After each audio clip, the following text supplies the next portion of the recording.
Can you see my screen? Yeah, very good, very good. Okay. So I'm going to talk to you about myasthenia gravis and the newer drugs that are coming out. And so here's my conflict disclosure. I'm the site principal investigator for a lot of the MG trials out there. And I also do consultation for Alexion Argenx. So for today's talk, I'm going to talk about the clinical features of myasthenia gravis. We'll describe the basic disease pathogenesis in terms of activation of the complement cascade. We'll talk about the new drugs mechanism of action, in terms of complement and the FcRn blockade. And I'll talk about the clinical trials data that show the efficacy of the emergent treatment in myasthenia gravis. So as you know, myasthenia gravis is an antibody-mediated autoimmune disorder. In MG, the autoantibodies target the neuromuscular junction here and leading to impaired neurosynaptic transmission and subsequent fatigable muscle weakness. So the weakness in MG is interesting in the sense that when you test a patient, you may not detect any, but if the patient is exercising more and more, the weakness may come out, and that's what we refer to as fatigable muscle weakness. They usually start out with having ocular symptoms. So these are the patients that come in with droopy eyelids and seeing double. And then about 75% of them actually progress to have generalized weakness. And you can see that in the bulbar function. So they have trouble with speaking, swallowing, and they may have trouble with facial weakness as well. They may have head drop because of the neck weakness. They may have trouble breathing, whether by exercise or lying down. And they may not able to generate a good cough because of the weakness of the muscle respiration, and that predisposes them to pneumonia. And of course, they can have proximal limb weakness, predominantly in the shoulder or hip girdles, but you also find finger extensor weakness as well. So the problems start out in the thymus. So in a healthy situation, the thymus is where the T cells go to differentiate. And if they start to react against your own body, they get eliminated really quickly, and that's negative selection. In myasthenia gravis and many other autoimmune disorder, these autoreactive T cells, T cells that direct against yourself, are not eliminated and get released. And in fact, in MG patient, we find that in 80% of them, they do have thymic abnormalities like thymomas in about 10 to 30%. So these autoreactive T cells go out or stay in the thymus and activate the B cells. The B cell then transform into the plasma cells. The plasma cells then create these antibodies. And there are several types in myasthenia gravis. 85% of them, of the cases, they're directed against the acetylcholine receptor, about 8% against the so-called muscle-specific kinase, 5% against the LRP4, and then about 2% the voltage-gated calcium channel presynaptically. So here are the functions of these proteins. So the acetylcholine receptors sit in the postsynaptic membrane, and when the acetylcholine molecule hit it, then you have end plate potentials, and if there's enough of them, then you have muscle membrane depolarization and muscle contraction. The MuSK play a role in the formation of the neuromuscular junction and assembly of the receptor together. The LRP4 complex bind the agrin and cluster the receptor together so they become more efficient. So what happened is when these antibodies bind against these proteins, is disrupt their function, and as a result, neuromuscular transmission doesn't occur, and therefore your muscle don't contract, and therefore you have muscle weakness.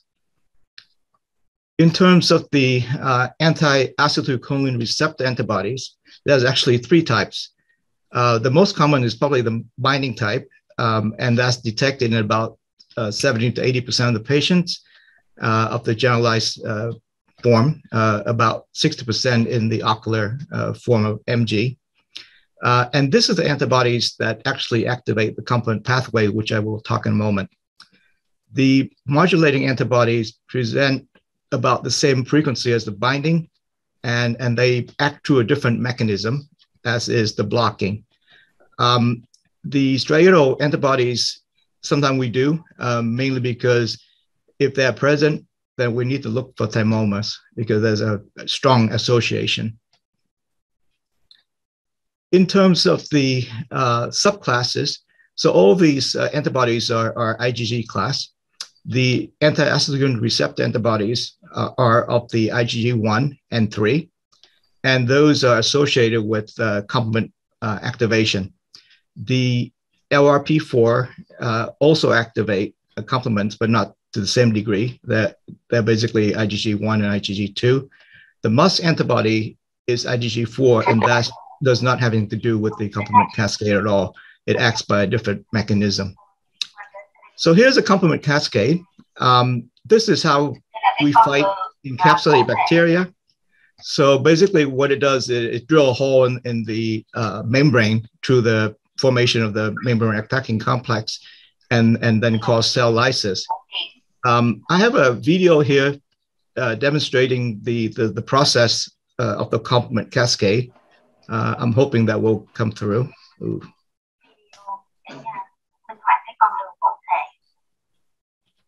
Myasthenia gravis, mechanism of disease.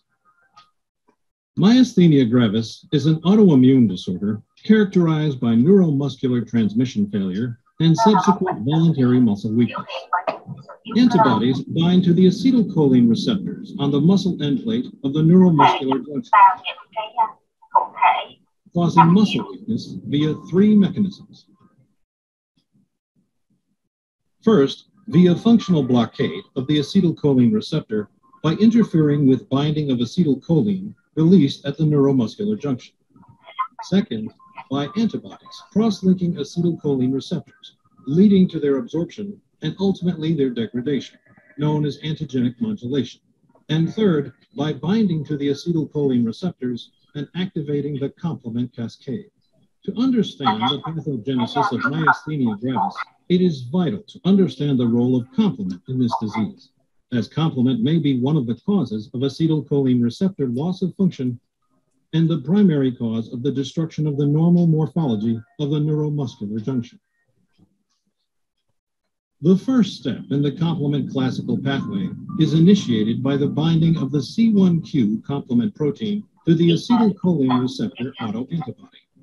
The complement cascade then proceeds through a number of steps that ultimately results in the formation of the enzyme C5 convertase.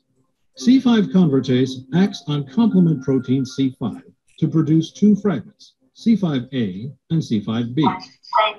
C5b then binds with complement proteins C6, C7, C8, and multiple molecules of C9 to form the membrane attack complex. The membrane attack complex forms transmembrane pores in the muscle end plate, destroying the membrane and disrupting the morphology of the synapse. In myasthenia gravis, the postsynaptic regions disintegrate, shedding fragments coated with membrane attack complex into the synaptic space and reducing the number of junctional folds in the motor end plate. This destruction of the neuromuscular junction results in an overall decrease in the number of acetylcholine receptors, destroys the normal functioning of the neuromuscular junction, and results in the muscle weakness and fatigue observed in MG. So here's the electron microscopy of a normal neuromuscular junction. You can see a lot of folds, and in the postsynaptic membrane that basically increase the surface area and the number of receptors you can pack in a small space. And on the right, here's the same area from a patient with myasthenia gravis, where you see the folds are now all destroyed. And these black dots here are the deposit of C9, suggesting that the complement cascade had been activated and what's caused the damage. Just a quick note about the other proteins, the LRP4 and the MuSK. So basically, they cluster the acetylcholine receptor together, and if you damage those proteins, that does not occur, and therefore the efficiency of neurosynaptic transmission is not as good, and therefore you get weaker because of that as well.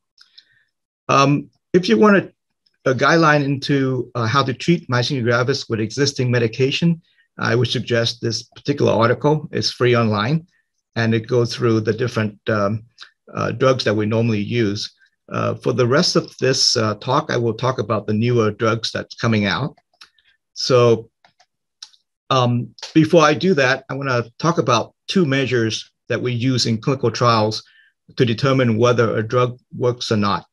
So the American FDA, the Federal Drug Administration, wanted to have a measure that reflect the patient experience. So for most studies, they insist on having us using this scale, the MG-ADL, activities of daily living. And basically, it's an 8-item questionnaire where you ask the patient how they do in terms of different things that they do during the day: talking, chewing, swallowing, breathing, moving their arms and legs, seeing. And the scale goes from 0 to 3. So 0 is normal, 3 is most severe, and you can score up to 24. And that's the thing about measure we use in MG trials. The higher you are, the worse you're off. So you want to be a 0. So that's the ADL score, and that's patient reported. So that's what the patient tells you. We use the quantitative MG scale as well. This is what you do. So, you ask them to look to the right or the left and count up how many seconds it takes for them to get double vision. Or you can ask them how long they can hold up their arms or their legs or their neck, and how much air they can breathe out using a spirometry. This takes about half an hour, so it's kind of involving. Again, 0 is normal, 39 is almost dead. So in terms of inhibitors of complement cascade, there are a couple of drugs out there. So this one has been out since 2017. And in this study, the REGAIN study, we test patients with placebo, and here's basically what we did. We take 170 patients, screen them, and then 126 of them were eligible, and then we split them into 2 groups, one treated with drug, the other one treated with placebo, and after 26 weeks, we see how they do. And basically, this is the ADL score that I mentioned earlier. The top line is the placebo patients. So in every MG trial, there's going to be some placebo effect. And we don't know exactly why, but in these trials, patients in placebo do get better. But the treated group, the group that got treated with drugs actually did a lot better throughout all the measures. So this is the ADL, this is QMG, and we also use the composite and the quality of life measures here. And you can see that, if you use something like modafinil or azathioprine, you may have to wait 6 months to see an effect. With this particular drug, you start to see a separation about 2 weeks out. So pretty quick how whether they're going to respond or not. Here's a Christmas tree plot. So it goes up in terms of how much improvement you have. So here's 3 points, and here's 8-point improvement. Again, you see a lot of placebo effect, but as you make the improvement more strict, you see that more patients on the treated group responded than the untreated group. And that's the ADL. This is the QMG, which is the more objective ones. So at the end of 26 weeks, we switch the placebo patient over to the real drug, and you can see that they all improve. And then that effect lasted a couple of years. So the effect is pretty durable. It doesn't go away after a while. The problem with this drug is that it has to be given by infusion IV every 2 weeks. So it's a little bit inconvenient. So Alexion came out with a new drug called ravulizumab. And this is basically also a C5 inhibitor, but it's now given every 8 weeks or every 2 months. We just completed the study recently, and we're submitting a paper for publication. So same scenario where you randomize patient to two groups. Again, look at them for 6 months, and you see the similar benefit where there's placebo response, but the drug response is much better, and again, very quick, within 2 months, 2 weeks or so. There's another drug out there called zilucoplan. So the previous two medication I'm talking about is a monoclonal antibodies. This one is actually a peptide by a different company called Ra. And they just finished the phase 3. The phase 2 show very similar effect to the eculizumab and ravulizumab. We just finished this study about 2 or 3 months ago, so we should have the result in the next maybe February or so. I'm going to switch and talk about neonatal Fc receptor, FcRn antagonists as the way of treating. So remember that your plasma cells produce these antibodies, and they keep on producing them. And if there's no way for you to remove them, pretty soon your blood vessel is going to be all clogged up with, immunoglobulin. So the system has a way of, the body has a way of recycling these molecules. So what it does is, here's the lumen of the blood vessels. So these immunoglobulin get uptake into the endosome and then transport to the lysosome, where if they bind to the FcRn, then they get safe, and then they get put back into the circulation, recycling. If they don't bind to one of these receptors, they get broken down and discarded. So that's how your body removes these antibodies. So the idea here for drugs that we're testing is, what if we block these FcRn? If we block these FcRn with the drug, the free antibodies cannot be recycled, but rather get broken down and removed from the system. So you can think of this as plasma exchange, where you actually filter out the antibodies. So we finished this early last year, and published this in Lancet Neurology about 3 or 4 months ago. And basically what happened, again, you see the placebo response here, where a patient actually got better in terms of their function, but the treated group got a lot better. And the drug is giving every week for 4 weeks, and then they get a break. So at the end of the 4 weeks, you can see that the response is pretty remarkable. And then as the drug wears off, they become back to normal. So this is a situation where you actually have to, give the patient 4 weeks of treatment, let them rest for 4 weeks, and then repeat treatment. And you can see that, again, the improvement is seen in every scale that we used. Here's a Christmas tree plot again. At 2 points improvement, half of the placebo patient responded.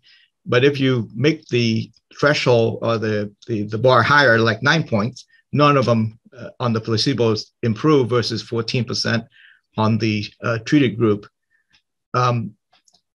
And then there's other companies as well that's making a similar product. So UCB is doing this drug called rozanolizumab. We call it ROSI for short. They did a phase 2 trial that showed some positive results.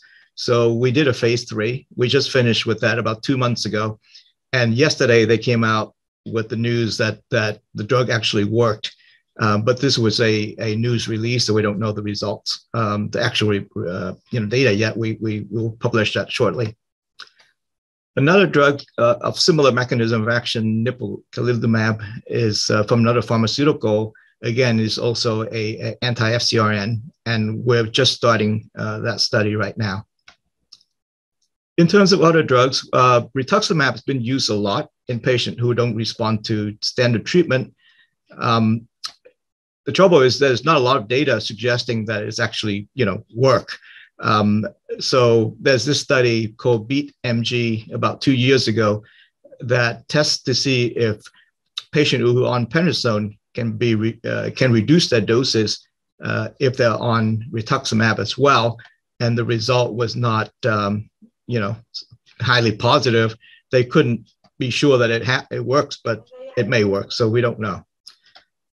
This is a study on intravenous immunoglobulin, which is used a lot in the US to rescue patients from exacerbation of crisis. You can see that here all the possible mechanism of action of IVIG. So it's a real broad spectrum kind of treatment. It's used a lot for rescue. We try to test to see if it can be used as maintenance therapy. And the study was completed about 3 years ago now. It did not work. Actually, the reduction is pretty good. It's almost 5-point reduction. The problem is the placebo group also did really well. So as a result, the difference between the treated and the placebo group was not statistically significant. So it's considered a failed study. So in conclusions, there are several drugs that are under development for the treatment of MG.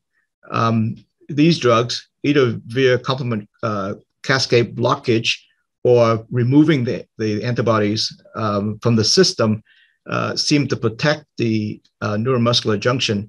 And the drugs seem to be working based on our studies so far. And so I'll end my talk right there and be glad to answer any questions that you may have. Thank you. Cảm ơn giáo sư Tuấn Vũ rất nhiều đã trình bày cho chúng ta một cái chủ đề rất là hay, và chúng tôi nghĩ là cái chủ đề này rất cân bằng với lại những cái nội dung của hội nghị quốc tế trong 2 ngày vừa qua, bởi vì chúng ta đã có rất nhiều đề tài về đột quỵ, là một cái mảng mà rất nhiều các đồng nghiệp tham gia, thì chúng ta sẽ phải cân bằng bằng những cái chuyên khoa khác để chúng ta cho thấy được là cái ngành cái chuyên khoa thần kinh có rất nhiều cái đặc điểm khác biệt so với những cái bệnh lý về mạch máu. Thì một lần nữa chúng tôi xin cảm ơn giáo sư Tuấn Vũ rất nhiều. Xin phép tôi được nói một tiếng Việt là bởi vì giáo sư Tuấn Vũ thì nghe tiếng Việt rất tốt, Vâng, thế thì nói không được thôi nhưng mà nghe được. Cảm ơn anh rất nhiều. Nếu trong trường hợp mà kỳ tới mà chúng tôi tổ chức hội nghị quốc tế tại Việt Nam thì chúng tôi sẽ cố gắng để tổ chức tại Nha Trang, là quê của anh. Vâng, để có gì là tạo điều kiện cho anh về thăm quê nhà, cũng như là về đóng góp những nghiên cứu khoa học của anh cho cộng đồng bác sĩ thần kinh của Việt Nam, và đặc biệt là miền Trung của giáo sư Tuấn Vũ. Thì xin phép hỏi là tất cả các cửa tọa có câu hỏi nào đây là thì gửi đến cho giáo sư Tuấn Vũ, thì xin truyền tải đến đây. Có thể nói bằng tiếng Việt, có thể nói bằng tiếng Anh cũng được, và nếu nói bằng tiếng Việt thì có bác sĩ Minh An giờ xin dịch dùm. Thế thì xin mời, trước hết là xin mời những chuyên ngành của mình trong hội thần kinh, ví dụ như là tiến sĩ Lê Từ Quốc Tuấn hay là phó giáo sư Nguyễn Hữu Công, nếu có mặt ngày hôm nay thì có thể đặt câu hỏi cho giáo sư Tuấn Vũ ạ. Còn nếu mà có anh em nào khác cũng vẫn được ạ. Xin mời quý vị ạ. Vì giáo sư Tuấn Vũ là Việt kiều đồng hương, chúng ta sẽ có 10 phút. Tức là gấp đôi thời gian để mà trao đổi.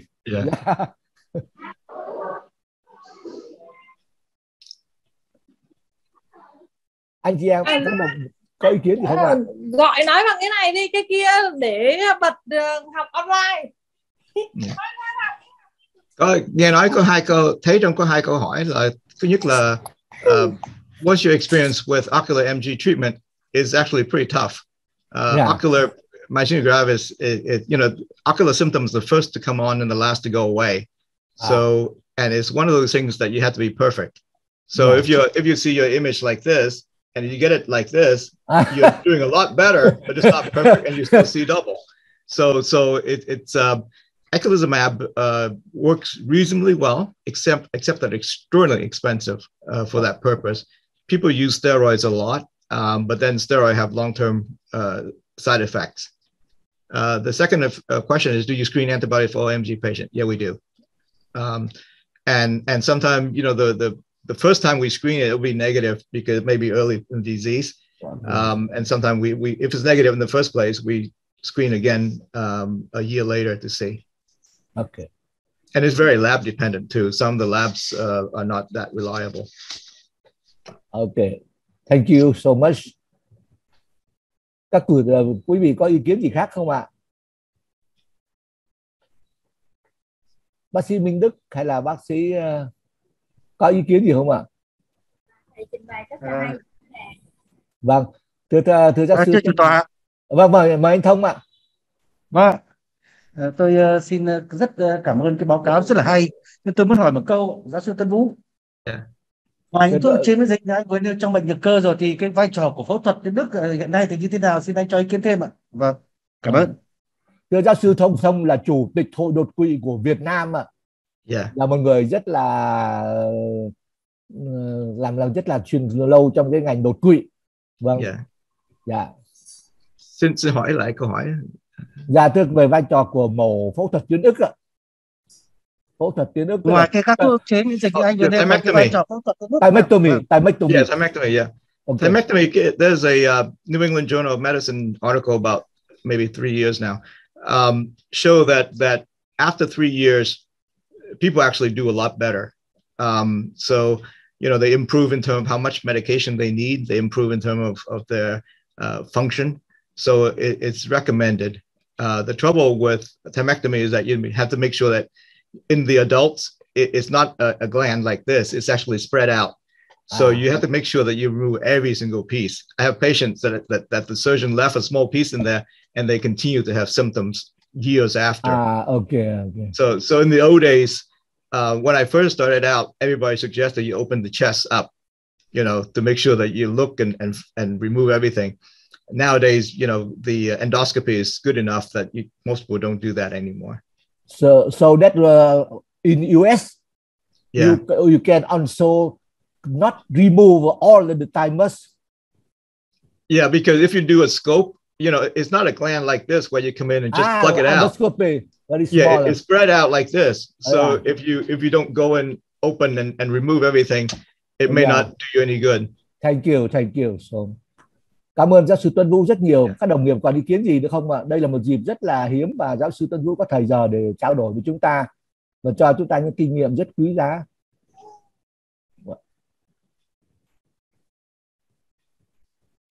Dạ thưa, nếu mà không có ý kiến gì nữa thì xin cảm ơn giáo sư Tuân Vũ rất nhiều. Hẹn giáo sư Tuân Vũ gặp một dịp ở trong hội nghị tại Việt Nam. Và lần này thì chắc chúng tôi phải mời giáo sư Tuân Vũ đi thăm 3 miền luôn, miền Trung, miền Bắc và miền Nam, để biết Hà Nội, Nha Trang và thành phố Hồ Chí Minh, Sài Gòn. Dạ, cảm ơn. Xin cảm ơn. Thank you so much for your presentation and I very appreciate so much your hard working to conduct the research and also the treatment for myasthenia patients. Thank you so much. Okay. Dạ, cảm ơn anh. Xin mời